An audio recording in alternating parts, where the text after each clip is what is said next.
इतिहास बताता है कि एक दौर वो भी था जब दुनिया भर का खजाना भारतीय बाजारों में इकट्ठा था। भारत को सोने की चिड़िया कहा जाता था। यहाँ के शाही राजा हीरे जवाहरात पहनने से लेकर सोने चांदी के बर्तनों में खाया पिया करते थे। अब इसी से अंदाजा लग जाता है कि यहाँ एक नहीं बल्कि कई बेशकीमती वस्तुएं हुआ करती थी, जिनकी कीमत कई देशों की इकोनॉमी के बराबर हुआ करती थी। इसलिए आज हम आपको 10 ऐसी ही एक्सपेंसिव चीजों से रूबरू कराने वाले हैं जो भारत के इतिहास का हिस्सा रही है। The नसक diamond. भारत के कोहिनूर के ब्रिटेन पहुंचने की कहानी तो हर कोई जानता है, लेकिन आप ये नहीं जानते होंगे कि साल 1818 में नसक डायमंड भी भारत से गायब हुआ था। बताया जाता है कि किसी जमाने में गोलकोंडा की कोल्लूर माइन से निकला यह हीरा त्रिम्बकेश्वर मंदिर में शिव जी के श्रृंगार का हिस्सा हुआ करता था। कई सदियों तक इसी मंदिर में रहने के बाद एंग्लो मराठा वॉर के दौरान ईस्ट इंडिया कंपनी ने इसे ब्रिटिश ज्वेलर्स को बेच दिया था। वक्त के साथ इसे कई बार खरीदा बेचा जरूर गया, लेकिन 43.38 कैरेट्स का यह हीरा आज लेबनान के एक प्राइवेट म्यूजियम में पड़ा है। अमरावती मार्बल्स। ब्रिटिश म्यूजियम में सजे ये खूबसूरत 120 स्कल्पचर और इंस्क्रिप्शन का बौद्ध धर्म में एक खास महत्व है, क्योंकि ये शिलालेख एक भव्य बौद्ध स्तूप का हिस्सा हुआ करते थे। 1845 में पहली बार इन्हें स्तूप की खुदाई के दौरान खोजा गया था। इनमें उकेरी जातक कथाएं बताती है कि ये बुद्ध के जीवन से जुड़ी हुई है, लेकिन इन्हें खोजने वाले सर वॉल्टर एलियट थे, इसलिए इनका ब्रिटेन जाना पक्का था। आज ये खूबसूरत मार्बल्स लंदन के ब्रिटिश म्यूजियम में जरूर रखे गए हैं, लेकिन इनका इतिहास हिंदुस्तान से जुड़ा हुआ है। थ्रोन ऑफ महाराजा रंजीत सिंह। अफसोस की बात है कि जिस सिंहासन पर महाराजा रंजीत सिंह बड़ी शान से विराजते थे, वो भी आज भारत से दूर अंग्रेजों के म्यूजियम में पड़ा है। इस सिंहासन को बनाने वाले क्रिएटर एक मुस्लिम सुनार थे, जिन्होंने लकड़ी और सोने के इस तख्तो ताज को तैयार किया था। सुनने में आता है कि सिखों के महाराज होने के बाद भी रंजीत सिंह जमीन पर बैठना पसंद करते थे और कुछ शाही मौकों पर ही सिंहासन का इस्तेमाल करते थे। लेकिन जल्द ही उनके सिंहासन पर ब्रिटिशर्स की नजर पड़ गई और साल 1849 में उन्होंने इस पर कब्जा जमा लिया और इसे ब्रिटेन भेज दिया। Patiala house necklace. चमचमाते इस नेकलेस को कभी पटियाला के महाराज भूपिंदर सिंह के लिए बनाया गया था। इसे बनाने का काम हाउस ऑफ कार्टियर ने किया था। अनोखी बात थी कि एक कॉलर और 5 चेन के साथ इस नेकलेस में करीब 3000 डायमंड्स जड़े हुए थे।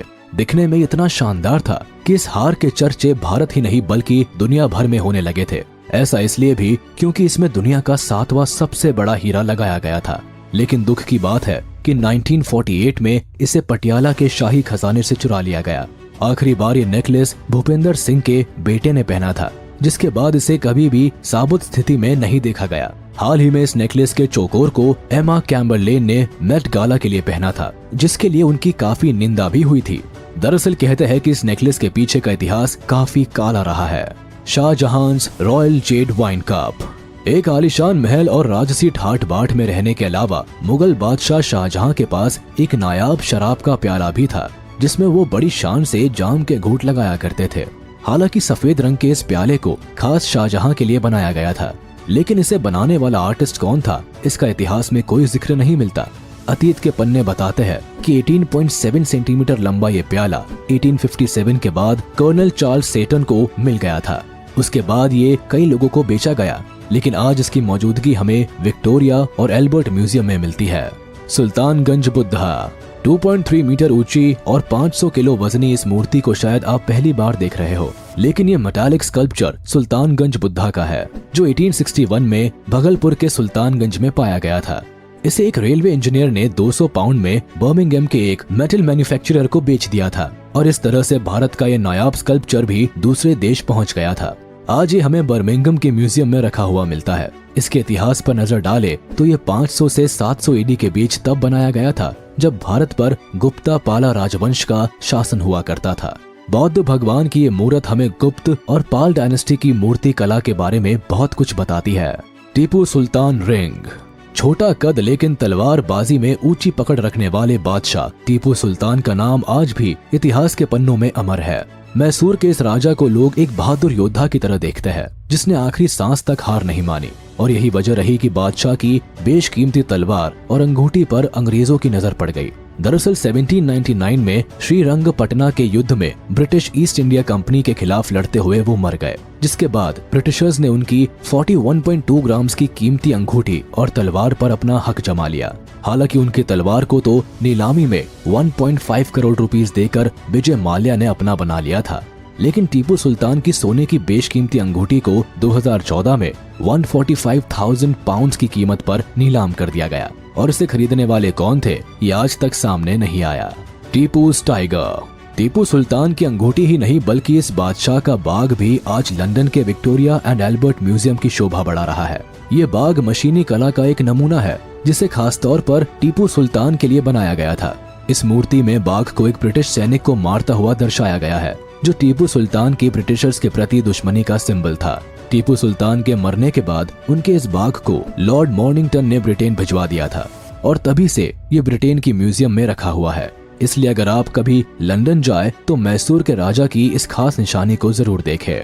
Peacock throne. मुगलों की शान शौकत और राजसी सत्ता का प्रतीक मयूर सिंहासन को बनाने वाले बादशाह शाहजहां थे। हीरे जवाहरात और सोने से जड़े इस सिंहासन को उन्होंने ताजपोशी के लिए बनवाया था। इसके दोनों हिस्सों में मोर की आकृति के चलते इसे मयूर सिंहासन कहकर बुलाया जाता था। वहीं फारसी में इसे तख्ते ताउस भी कहा जाता था। शाहजहां ने अपने इस नायाब सिंहासन को आगरा के किले में रखवाया था, जहां शाही दरबार में आने वाले लोग इसकी खूबसूरती को निहारते थे। इस सिंहासन की खासियत थी कि इसमें विदेशों से मंगवाए गए हीरे, अनमोल पत्थर और मणिक जड़े गए थे। मयूर की चोंच पर मोती लगाए गए थे, जबकि उनके सीने में लाल मणिक लगाए गए थे। ये तख्तो ताज अपने आप में मुगलों की शान था, पर अफसोस आज ये सेंट्रल बैंक ईरान के नेशनल ट्रेजर का हिस्सा है। दरअसल सन 1739 में नादिर शाह ने दिल्ली पर कब्जा किया था, जिसके बाद वह मयूर सिंहासन को अपने साथ पर्शिया ले गए। बता दे कि आज इसकी कीमत लगभग 5.5 बिलियन डॉलर्स है। कोहिनूर। इंग्लैंड की रानी के ताज पर सजे कोहिनूर के तार आज भी भारतीय इतिहास से जुड़े हैं। ये खूबसूरत हीरा दुनिया के सबसे बड़े कटे हुए हीरों में से एक होने के साथ साथ सबसे मशहूर भी रहा है। अब मशहूर इसलिए क्योंकि भारत में इसे जिस भी राजा ने अपनाया उसका वंश बर्बाद हो गया। कई लोगों ने इसे शापित ठहराया तो कई इसकी कीमत नहीं समझ पाए, लेकिन ये हीरा भारत के सबसे बेशकीमती खजाने में से एक रहा है। 793 कैरेट के साथ कोहिनूर को सबसे पहले आंध्र प्रदेश के गोलकोंडा क्षेत्र से निकाला गया था। फिर पीढ़ी दर पीढ़ी ये कई डायनेस्टी के पास रहा और आखिर में अंग्रेजों ने जब लाहौर पर आक्रमण किया तो महाराजा दुलीप सिंह से ये हीरा अंग्रेजों के कब्जे में आ गया। इंग्लैंड में इस हीरे ने सबसे पहले क्वीन विक्टोरिया के ताज की शोभा बढ़ाई और आज ये क्वीन एलिजाबेथ के ताज पर सजा हुआ है। दिलचस्प बात है कि अब कोहिनूर 105.6 कैरेट का रह गया है। इसकी करंट कीमत 10 से 12 बिलियन डॉलर्स के करीब है। तो ये थी 10 ऐसी बेशकीमती चीजें जो कभी भारत के खजाने का हिस्सा हुआ करती थी। आज ये देश से दूर लंदन के म्यूजियम में जरूर है, लेकिन इनकी कीमत बहुमूल्य है और कहीं न कहीं भारत आज भी इनकी घर वापसी की उम्मीद लगाए बैठा है। फिलहाल आज के लिए हम आपसे विदा लेते हैं। भारत की अनमोल संपत्ति से जुड़ा ये वीडियो आपको कैसा लगा हमें कमेंट सेक्शन में जरूर बताएं। अगर ये वीडियो पसंद आया हो तो इसे अपने दोस्तों के साथ शेयर कर दे।